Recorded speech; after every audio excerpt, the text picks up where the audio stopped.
We have to find somebody that'll work with us that has dealt in the dirtiest of dirty business. We're losing. September 10th, 2024. 6 days before his arrest, Diddy filmed himself making one final plea to his legal team. He thought these cameras would vindicate him and tell his story. Instead, they captured his complete unraveling. And now that explosive footage is being weaponized against him by his biggest rival. New footage from before Diddy's arrest just changed everything. 6 days before Sean Diddy Combs would be arrested in a Manhattan hotel lobby, cameras captured him in a way the world had never seen before. Desperate, panicked, and making one final plea to his legal team that would reveal everything about his character.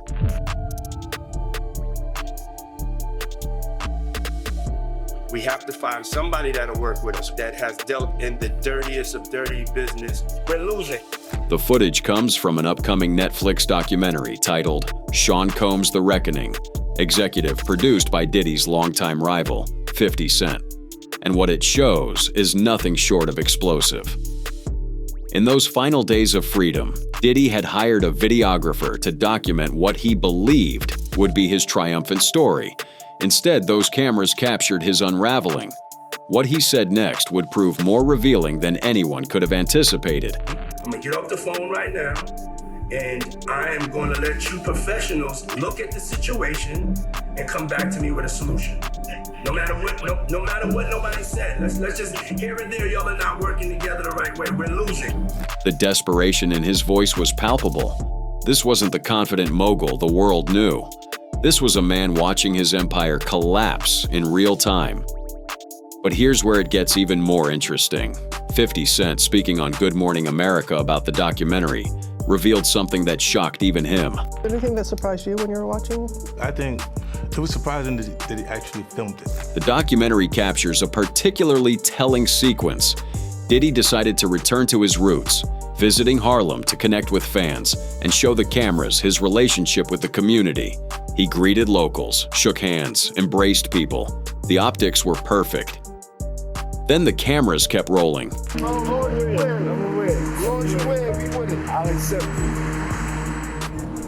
I need some hand sanitizer. Hold on. I got it. I've been out in the streets amongst the people. Yeah, I gotta take a bath. 50 Cent's reaction to this moment cut straight to the bone. But away. Car, I said, I feel like I need to wash, like I'm dirt. That was, it shows you his character. Was that the reason for including it? Yeah. But the documentary's existence has sparked serious controversy.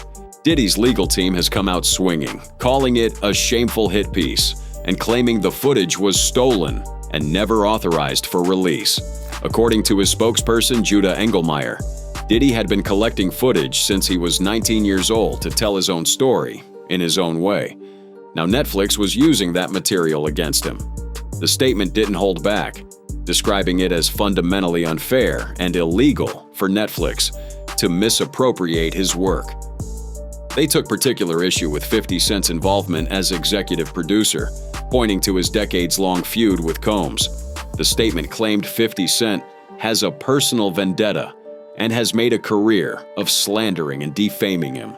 When asked about these accusations on Good Morning America, 50 Cent's response was measured, but firm. Consider a pre-existing beef, right? For 20 years, right? It's me being uncomfortable with him suggesting that he takes me shopping, or I looked at it like it was like a tester. Like maybe you'll come play with me type of thing, right? And it's not personal. Director Alexandria Stapleton backed him up, making it clear this wasn't just a hit piece. I think it's important to also let people know that the show is not completely the perspectives of people that did not like Sean. We weren't trying to just get the highlights, the salacious details, that the real goal was to storytell. And The documentary doesn't just rely on Diddy's footage. It includes interviews with victims, former Bad Boy artists, and even 2 jurors from his trial. Those jurors offer starkly different perspectives on Diddy's relationship with Cassie Ventura, the woman whose lawsuit first exposed his alleged abuse. 75 describing them as 2 people in love, and Juror 160 saying in part, domestic violence wasn't one of the charges. Netflix and 50 Cent have remained mostly silent about how they obtained the footage. When pressed by The Hollywood Reporter, 50 Cent shot back with a question of his own. Why would you ask us to reveal our sources? Director Stapleton simply stated, the footage was obtained completely legally. But Diddy's team isn't buying it. They've sent a cease and desist letter to Netflix, demanding the streaming giant not release the series. The letter specifically calls out the use of private moments, including conversations with his lawyers that were plainly not intended for public viewing. The statement goes even further, suggesting Netflix's CEO Ted Sarandos has personally betrayed Diddy. It mentions how Combs had long respected Sarandos and admired his late father-in-law, Clarence Avant. To hand his life story to someone who's publicly attacked him for decades felt like an unnecessary and deeply personal affront.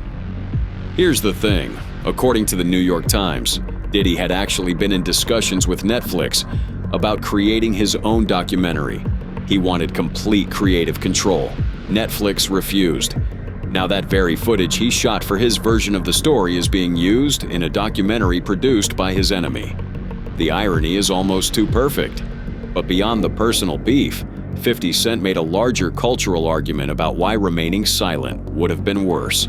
Look, if I didn't say anything, you would interpret it as hip-hop is fine with his behaviors. The documentary arrives at a crucial moment. Diddy is currently serving a 50-month sentence at Fort Dix Federal Correctional Institute in New Jersey after being found guilty on 2 counts of transportation to engage in prostitution. He was acquitted of the more serious charges of sex trafficking and racketeering, which could have sent him away for life. But his legal troubles are far from over. His team is appealing the conviction, with a judge fast-tracking the appeal for a potential hearing as early as April 2026. And there are whispers that his sentence was recently extended by a month after he broke prison rules, including making an unauthorized 3-way phone call. The documentary also dives deep into his relationship with Cassie Ventura, whose 2023 lawsuit opened the floodgates. Director Stapleton explained her initial reaction when that lawsuit dropped. When Cassie dropped her lawsuit, I just thought this could go a million different directions. I wondered how she had the confidence to go out there against a mogul like Sean Combs.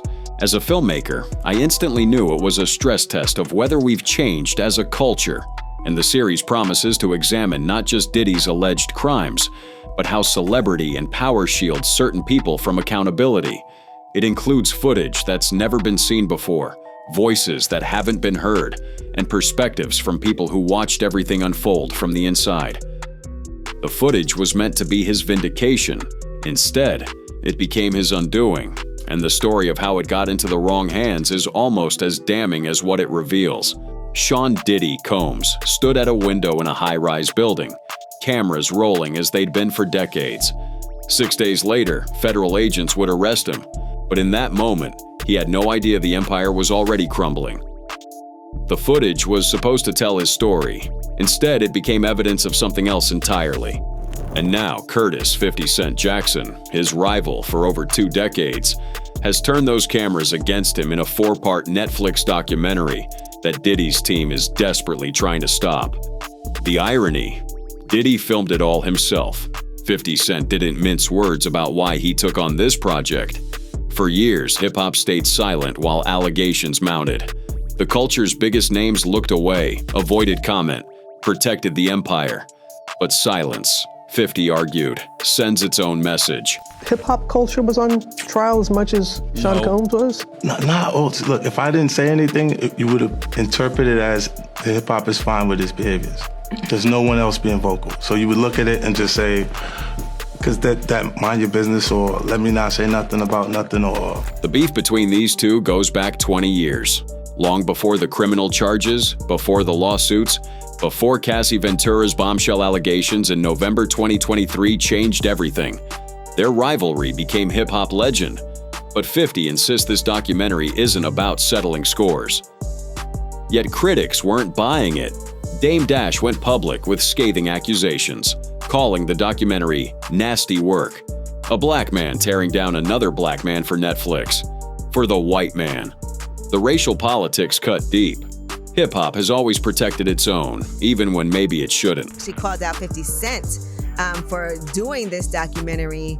And what he said was, never trust a black man that will make a documentary tearing down another black man for a white man. That's nasty work. I'm not playing these ghetto games. That's played out. But early reports suggested something different. Journalists who'd seen advance footage described it as fair, journalistic, not the hit piece everyone expected. Director Alexandria Stapleton insisted this was bigger than beef, bigger than Diddy, bigger than hip-hop. Or really that 50 Cent has with Diddy. There's a lot of questions. I do want to say on Media Takeout, Fred is saying that he saw the documentary and it's actually pretty fair and journalistic and not necessarily the hit piece that people are assuming. The documentary features interviews with people from every corner of Diddy's orbit. Kirk Burroughs, who co-founded Bad Boy Entertainment, Aubrey O'Day, and other members of Making the Band, jurors from the federal trial, alleged victims, former assistants, each one telling stories they'd kept quiet for years. But the most explosive material came from an unexpected source. The never-before-seen footage shows Diddy in his most vulnerable moments, discussing legal strategy with his team, revealing the mask slipping in real time.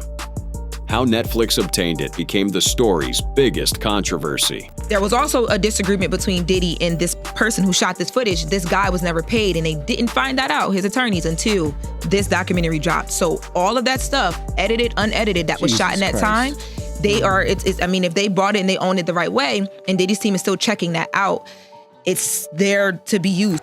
The footage showed a man unraveling. Diddy had hired a videographer with strict contracts. No footage leaves without permission.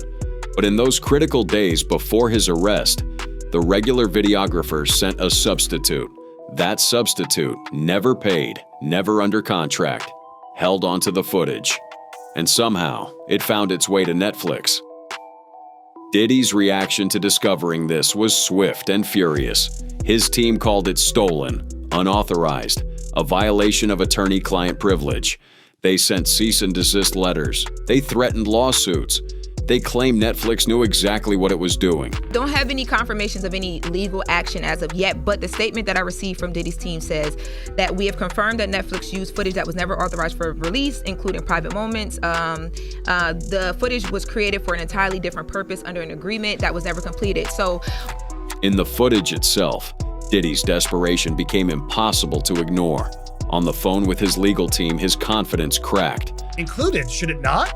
Listen to me. I'm gonna get off the phone right now, and I am gonna let you professionals look at the situation and come back to me with a solution.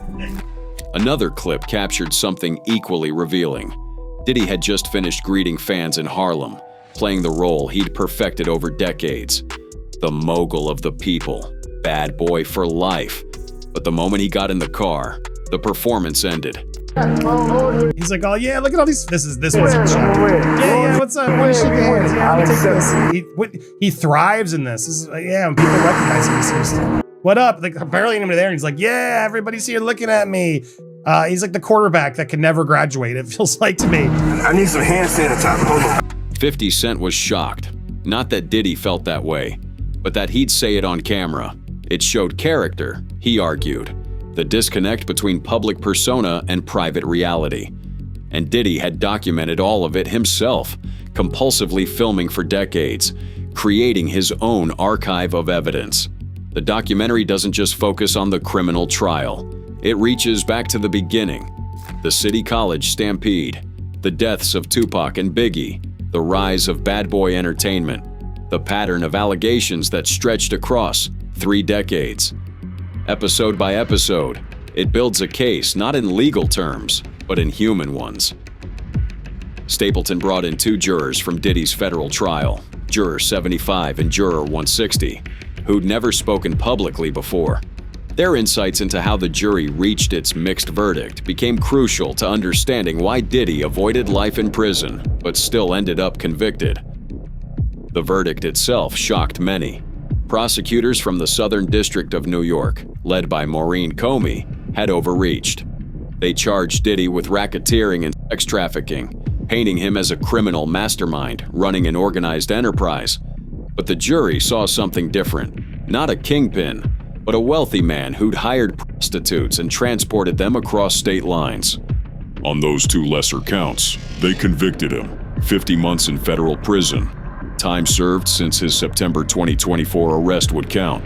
Release projected for mid-2028, though that date keeps shifting as new complications emerge.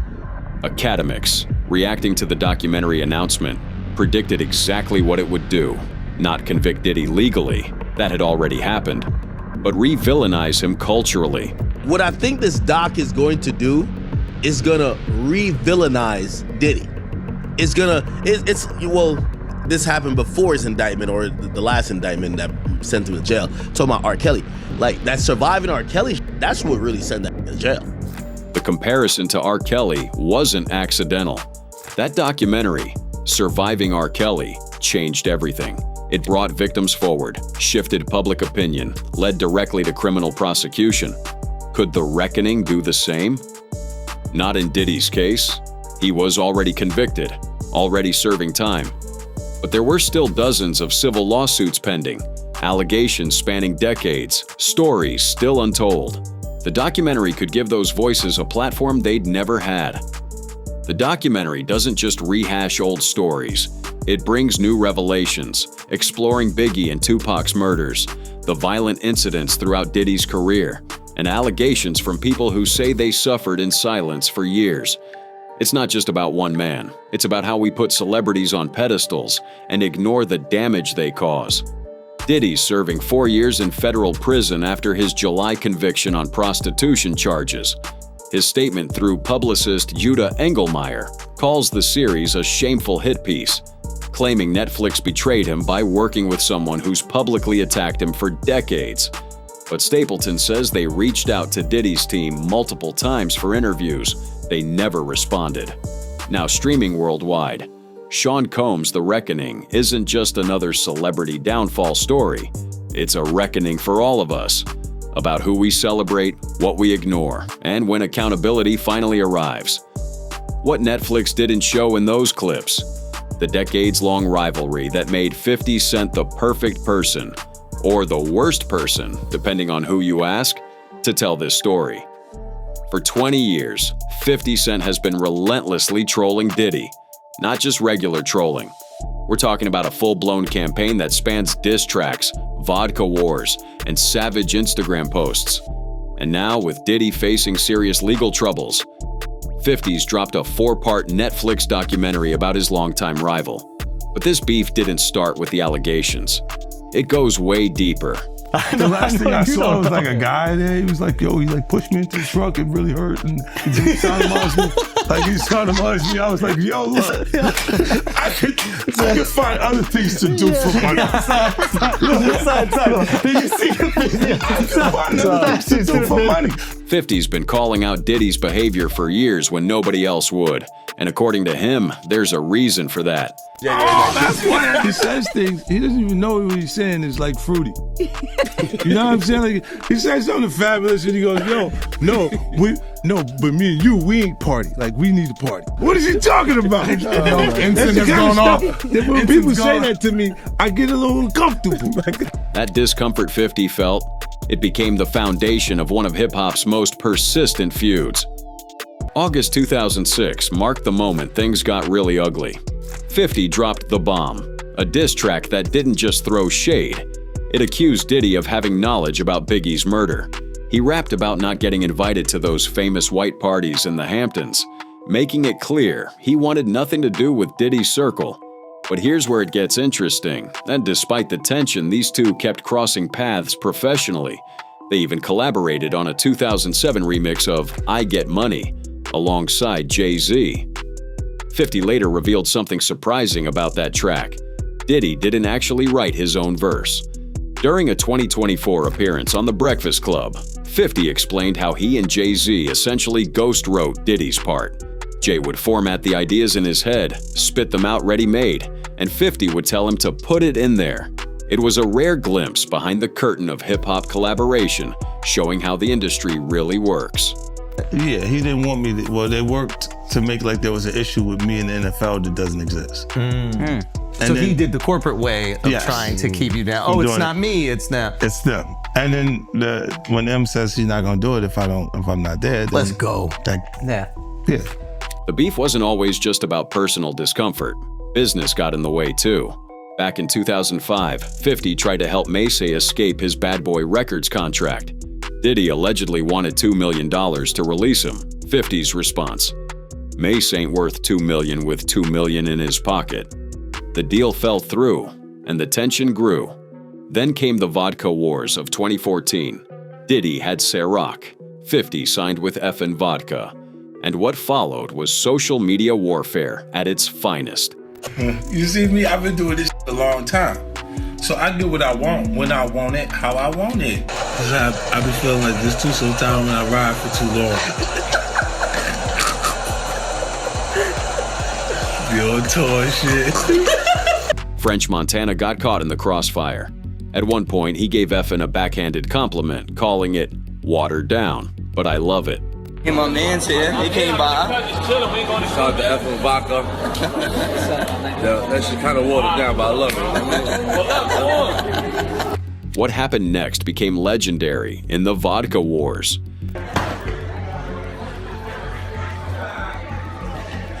That's how I feel about your bullshit. What the fuck is this? 50 didn't miss a beat, mocking what he claimed was Diddy's reaction behind the scenes. Yo, I just seen a clip of French Montana throwing bottles of Effin' in the garbage. You know, Puffy called him like, you said you fucking like this. You want your record out, don't you? You fucking dummy. You fucking playing. They fucking putting us out of business, you fucking asshole. You better do something. Despite all this, Diddy maintained he had no real beef with 50. During his own Breakfast Club interview in 2018, he laughed off the tension, claiming 50 actually loved him. He said it wasn't real hate, just 50's unique sense of humor. According to Diddy, they didn't need to cross paths, and he'd never say anything negative about him. 50 saw it differently. He kept the trolling going, constantly implying Diddy's behavior crossed lines. The fruity comments, the shopping invitation story, 50 brought them up repeatedly in interviews, framing them as evidence of something deeper. But everything changed in November 2023, when Cassie filed her lawsuit against Diddy, alleging years of abuse and sexual assault. 50's tone shifted. He wasn't just trolling anymore. He announced he was producing a documentary about the allegations, with proceeds going to victims of sexual assault and rape. This wasn't personal beef anymore. It was something bigger. However, there's a twist to this story that most people don't know. According to E. Ness, a music industry insider, 50 Cent allegedly had leverage over Diddy for years. And that leverage, it involved Cassie. 50 is the one that pulled Puff's coattail from the beginning on Cassie. Really? Yeah, he had the footage and all that. That's why Puff really don't say nothing about 50.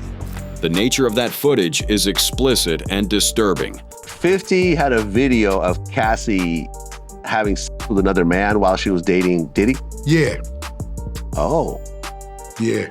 According to the claims, 50 Cent didn't just have this video, he sent it to Diddy himself. 50 said it. Oh, 50 Cent? Yeah, it's online. I seen it numerous times. Okay, got it. Yeah, he said I sent him the footage. I asked old boy what he wanted to do with that, hold on to it, and you know, if he wanted to holler at me about it, we could holler. He said he called it back. Good looking, appreciate you, good bro. And then that was it. If true, this explains why Diddy never truly clapped back at 50 despite years of relentless mockery. It wasn't about having thick skin or being above it all. It was about damage control. March 2024 brought federal raids on Diddy's homes. 50 immediately posted, "Now it's not Diddy do it, it's Diddy done. They don't come like that unless they got a case." May 2024 delivered the moment nobody could ignore. CNN released hotel surveillance footage from 2016 showing Diddy physically assaulting Cassie in a hotel hallway. The video showed him in just a towel, chasing her down, kicking her, dragging her back. 50's reaction on social media was pointed. "Now I'm sure Puffy didn't do it. He is innocent. This proves nothing. This is what his lawyers are gonna say. God help us all." When Diddy posted an apology video, 50 called it a bad move. But the beef's history runs even darker than public trolling. Roger Bonds, Diddy's former bodyguard, revealed an incident from the MTV Awards where violence nearly erupted. I don't remember that conversation because him and 50 went off to the side, but I remember it was just me and Diddy there. And it was Yayo and a bunch of dudes from Queens sitting there, and it was 50. And Puff was like, yo, I'm just gonna walk up on him and punch him in his face. Bonds had to physically stop Diddy from creating chaos. So I try to talk some sense in Puff head because, you know, the other people that was around is just crash dummies. Whatever Puff say do, they do. Me, I'm thinking about the repercussions. So I said, no matter how tight me and Yayo is, you punch his man in the face, all of them is getting up. And the situation eventually de-escalated, but it revealed how close these two came to real violence. And G-Unit wasn't playing around either. Tony Yayo made it clear they were prepared for whatever came. Now, with Diddy convicted and facing prison time, 50's producing a Netflix documentary about his downfall. When asked why, his answer was simple. Someone in hip-hop had to speak up. It has to have some sort of connection. It's grounded in truth, but it's almost a warped perspective being offered by the comedian. Mm-hmm. The timing, the way it comes in. 20 years of trolling, one Netflix deal, and 0 apologies. For 50 Cent, this beef was never personal. It was principle. And he's been right all along. But while 50 Cent was busy producing documentaries and collecting receipts, Diddy was facing a different kind of reality check. One that came with a morning head count and a 7 a.m. breakfast bell. The high life's officially over. Sean Diddy Combs just spent his 56th birthday behind bars, but not in the Manhattan lockup where he first landed. He's been moved to Fort Dix, a minimum security federal prison in New Jersey. And for the first time since his arrest, we're getting a real look at what life looks like for the fallen mogul. Tomorrow, Sean Diddy Combs will once again be spending his birthday behind bars. But unlike last year at NBC in Brooklyn, he's no longer in a dangerous maximum security facility. And with every passing day, gets closer to freedom, even though it's still months away. These first photos of Diddy at the Fort Dix Federal Correctional Institution in South Jersey. The photos tell a story no one expected. Diddy's smiling, relaxed even. He's spotted wearing a gray knit cap, chatting with other inmates like he's networking at a low-key conference instead of serving time. One of those inmates? Former NBA player Sebastian Telfair, a Brooklyn native and old acquaintance. Small world, even in prison. But let's be clear, Fort Dix isn't a vacation. It's home to roughly 3,000 inmates, and while it's labeled minimum security, it's still a federal prison. Diddy's not bunking in general population, though. He's in a special housing unit designed for inmates enrolled in drug treatment programs. That placement was strategic. His legal team specifically requested this facility. Now, Diddy's legal team requested Fort Dix because of the drug treatment programs, increased safety, and the location. They say it will make it easier for his family to visit and for him to be rehabilitated. As the drug treatment program could be Diddy's ticket to an earlier release. Officially called the Residential Drug Abuse Program, or RDAP, it's an 18-month intensive rehab course. Complete it, and he could shave up to a year off his 50-month sentence. That's a big deal when you're staring down over 4 years in federal custody. And Diddy's putting in work, literally. He landed one of the most coveted jobs at Fort Dix, chaplain's assistant. According to TMZ, he's stationed in the media library inside the prison's chapel, handing out films and religious materials to other inmates. Former prison officials say it's a prestigious gig. You work in a private office, often with air conditioning, and chaplains sometimes bring in food for religious services. Not exactly the private chef lifestyle, but compared to other prison jobs, it's prime real estate. This was the chapel, and this is the media library in the chapel, which is where Diddy's currently working. He's working in a Life Connections program, which is an 18-month program that helps rehab people, get them closer to spirituality, to charity groups, and with that, it will shorten his sentence. Video footage obtained by TMZ shows him moving through the chapel area, removing his jacket, talking to inmates, even walking through corridors with headphones in. Silent clips, but the body language says a lot. He's calm, engaged, adapting. But here's the thing about prison life. It's not just about keeping your head down and doing your time. It's about navigating the rules. and Diddy's already stumbled. CBS News exclusively reported that just days after arriving at Fort Dix, he violated prison policy by making a three-way phone call. Bureau of Prisons rules are crystal clear. Inmates can only speak to people on their approved call list, and adding multiple people to a call is prohibited. Security measure prevents coordination of criminal activity, witness intimidation, gang operations. Diddy told officials it was a legal call. His attorney needed to loop in the head of legal communications to draft a statement for the New York Times. Innocent enough, right? Maybe. But intent doesn't matter when the rules are black and white.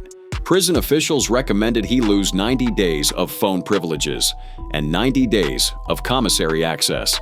The ruling was filed on November 4th, his birthday. His publicist pushed back, calling it a procedural call protected by attorney-client privilege. But prison investigators aren't buying it.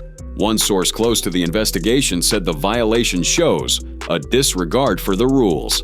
And in a place like Fort Dix, even small infractions get flagged. They're watching him. Sure. So Combs' representative, Judah Engelmeyer, telling me by phone earlier today, Tom, that yes, a three-way call was made between one of Combs' lawyers, who did bring in another person on that call with Combs while he has been at Fort Dix, but that there was nothing improper about it. Then there's the drinking allegation. TMZ dropped a bombshell report claiming Diddy was caught with homemade alcohol. Prison hooch, made from Fanta, sugar, and apples, fermented for 2 weeks. Prison officials allegedly confronted him and briefly considered moving him to another unit before reversing the decision. His family and reps immediately denied it, but the timing's rough. During his sentencing hearing, Diddy stood in front of the judge and claimed he'd been sober for the first time in 25 years. He blamed drugs and excess for his actions, said prison would either change him or kill him, and he chose to live. Drinking in a BOP facility is as serious as committing murder in a BOP facility. Is it really? Yeah, as of 2020, the BOP changed the rules and reclassified drinking as one of the most severe charges in custody. Now prosecutors are raising eyebrows. One legal analyst pointed out that drinking in a Bureau of Prisons facility is treated as seriously as committing murder. Post 2020, the BOP cracked down hard on substance violations. If the allegation sticks, it could tank his rehab program placement, and with it, any shot at early release. For context, let's zoom out. Before Fort Dix, Diddy was locked up at the Metropolitan Detention Center in Brooklyn. That place has been called hell on earth by inmates, lawyers, and even judges. It's notorious. 2 murders, 4 suicides, countless stabbings and lockdowns in recent years. Judges have actively refused to send inmates there because conditions are so bad. How bad is it inside this federal lockup? There have been 2 murders, 4 suicides, and numerous stabbings and lockdowns in recent years. It's so out of control inside that 4 federal judges are reportedly refusing to send any more prisoners here. Michael Cohen, Trump's former fixer, spent time in federal lockup and described the reality in brutal terms. Cells are roughly 8 by 10 feet, a 1.5-inch mattress, no pillow, a plastic chair, a desk, a locker. That's it. The usable space? About 15 square feet. You have a desk, you have a plastic chair, you have your bed with a 1.5-inch mattress, no pillow, and you also have a locker. So you basically have 3 feet by 5 feet. Diddy's lawyers tried everything to keep him out. They offered his $48 million Miami Beach mansion as collateral, his private jets. They even proposed restricting all female visitors except the mothers of his children. Anything to avoid MDC Brooklyn. Diddy's lawyers were so eager to keep him out of jail, they offered his palatial $48 million home in Miami Beach and his private jets as bail. The judge denied bail 3 times, cited his history of violent temper and potential witness intimidation. So Diddy stayed locked up.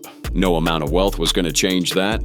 Family members appeared somber as they arrived at federal court in Manhattan today in another attempt to get out on bail. The judge cited Diddy's history of violent temper and potential intimidation of witnesses as reasons for keeping him behind bars. The conditions at MDC Brooklyn are no joke. Extended lockdowns, mold, vermin, understaffing. In January 2019, a power outage left inmates in near total darkness for a week in freezing temperatures, non-functioning toilets, no heat. The Bureau of Prisons eventually settled a lawsuit over that incident, paying out $10 million to 1,600 inmates. So yeah, Fort Dix is an upgrade, but it's still prison. And Diddy's daily routine reflects that. He wakes up at 7 a.m. for breakfast. Afterward, he can exercise in a room with yoga mats and a small basketball hoop, or hang in a communal space with a ping pong table and a TV. He meets often with his legal team in a conference room. The man who once threw legendary parties now navigates ping pong tables and mandatory head counts, from bad boy records to federal inmate 56 years old. Prison isn't just changing Diddy, it's remaking him entirely.